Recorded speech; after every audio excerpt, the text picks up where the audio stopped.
There's a quote that states, life is 10% what happens to you and 90% how you react to it.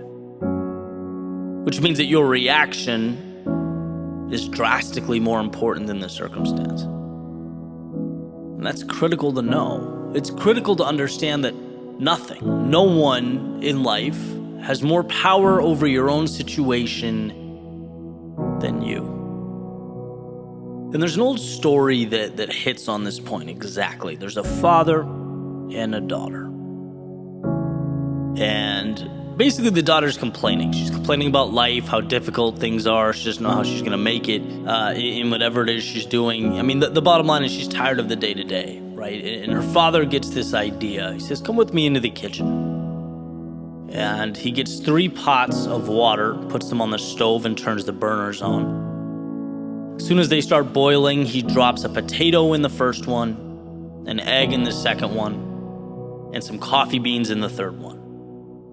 And after some time goes by and they boil a little bit, he pulls them out, right? He puts the potato in a bowl, he puts the egg in a bowl, and he takes a ladle and he puts some of the coffee in a cup. And he says, what do you see? She says, well, I see a potato, I see eggs, and I see coffee. He says, yeah, but look closer. There's more there. Right? And she goes and she touches the potato and it's now soft. And he hands her the bowl with the boiled egg. Right? She takes the shell off and breaks it open. She sees that it's hard inside. Then finally he asks her to take a sip of the coffee. And, she smells it. She takes a sip and a smile comes to her face. She says, so what does all this mean? What are you trying to say? And he says, well, the potato, when I dropped it in the water, it was rigid, it was tough, it was uncompromising. But in the boiling water, it became soft, weak. Then you have the egg that was basically the opposite. This delicate layer protecting a liquid center, and the boiling water made it hard. And then there was the coffee. That wasn't just changed by the situation. It created something new. It took the same adversity and used it as a lever to bring something beautiful into existence. He then looks at his daughter and says, look, when things become challenging, when things become difficult, which one are you? What's your approach? See, maybe the question is not about how challenging this situation is, right? Maybe we've been asking the wrong question. Maybe it's, how do you transform yourself and by default, the world around you? How do you take your strengths, your values, your loves, your joys, your happiness, and let that lead you into something bigger? When life gets hard, and it does, what do you become? I always remind myself, we are not defined by life at peak state. As much as I wish that were the case, right? We're not shaped by the easy days or the times that we floated by. Because those times are great, they're enjoyable, but they're not what make or break us. It's the times that challenge us and ask us to be what we have not yet become. That's the good stuff.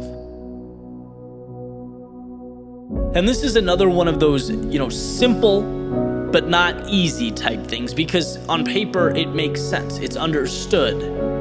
But it's an outlook that manifests over time. It's slowly stacked piece by piece and brick by brick, realizing that every situation provides you with tools to make something out of an apparent nothing. And then it waits, right? Because fate is in your hands. And I can certainly think of, times in my life, that's one of the reasons I love these stories. I can reflect where each one of those pots of boiling water was relevant, right? I can think of times I was too headstrong, like the metaphorical potato. I thought success would be easy. I thought projects would be simple to execute. I spent months doing things that just weren't good because I didn't ask, what does the world need? I asked myself, what do I want to give the world? and there has to be a marriage there, right? And it was a quick reminder that the world owes me nothing. I was humbled or softened, as the story goes. I've been the egg, I've been timid, I've been uncertain, thin-skinned, worrying about what people would say or the content I was creating, worried about perception. How would things look if I failed? And very quickly, I learned that when life is a game of comparison or one-upmanship, when you do things for reasons and people other than yourself, can't win.